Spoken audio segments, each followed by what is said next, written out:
Normative versus informative. Write clear, testable requirements. Welcome. In this micro lesson, we'll make your requirements crystal clear. Ambiguous specs lead to rework, missed expectations, and unnecessary risk because teams interpret the same sentence differently. Clarity starts with consistent wording that guides behavior the same way for everyone: engineers, QA, and auditors. A key distinction is normative versus informative content. Normative text sets the rules that people must follow. Informative text provides help, context, examples, and rationale, but doesn't impose obligations. Understanding that split keeps your documents lean, testable, and trusted across the project. Normative language sets obligations and prohibitions. It's the part people are required to follow. Use signal words like must not, shall, and shall not to remove doubt.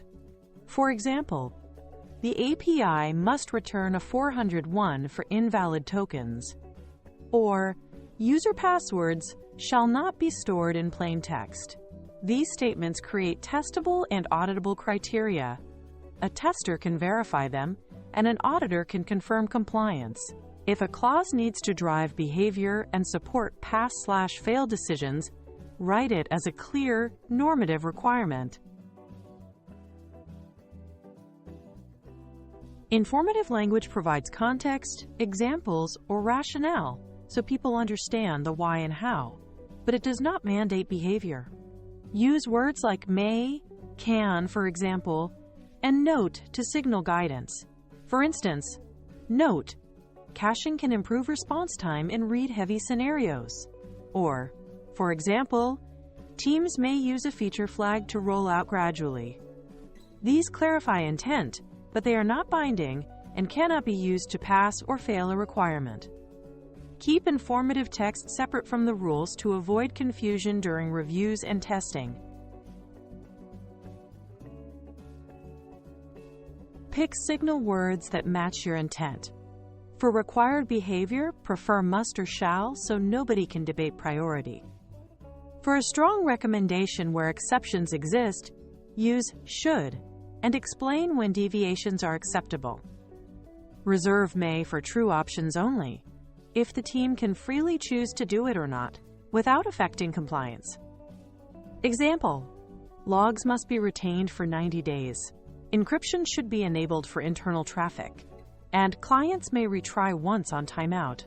Consistent wording builds alignment and speeds decisions. Vague. The app should load quickly. This invites arguments. What is quickly? Better. The app must load the home screen within 2 seconds on 4G. Now it's measurable and testable. Add conditions and scope. Device type, network, data size, and user state. For example, under a 4G connection with 100 cached items and a cold start, the home screen must render within 2 seconds on mid-tier Android devices from the current support list. Clear inputs and outputs prevent scope creep and support reliable performance testing. Structure your document so rules never hide inside commentary. Put all rules in numbered requirements with clear verbs and scope. Place notes, examples, and rationale in annexes or clearly marked side sections. Explicitly label sections as normative or informative to guide readers and reviewers. Example layout. Section 3. Normative requirements. Annex A. Informative examples. This separation makes it easy for QA to build tests, for stakeholders to approve, and for auditors to verify compliance without wading through helpful but non-binding text. Every must should map to a test case. Create a one-to-one link from requirement ID to test ID so coverage is obvious. Avoid mixing advice inside testable clauses. Keep guidance in an informative note, not in the requirement line. Use consistent IDs, versioning, and acceptance criteria that specify inputs, expected outputs, and tolerances. Example: REQ 042. The service must respond within 250 milliseconds for P95 under load X. Test.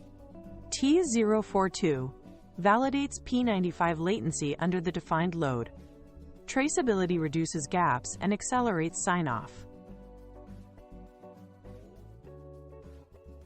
Before you finalize a sentence, run this quick check. 1. Is the verb normative or informative? If it drives behavior, use must, shall, should appropriately. 2. Is it measurable and unambiguous? Add numbers, conditions, and scope. 3. Can QA verify it as written? If not, rewrite until pass/fail is clear. Bonus: keep requirements short, 1 rule per statement, and link each must to a test case. Tight language today prevents rework tomorrow and keeps your team aligned and confident.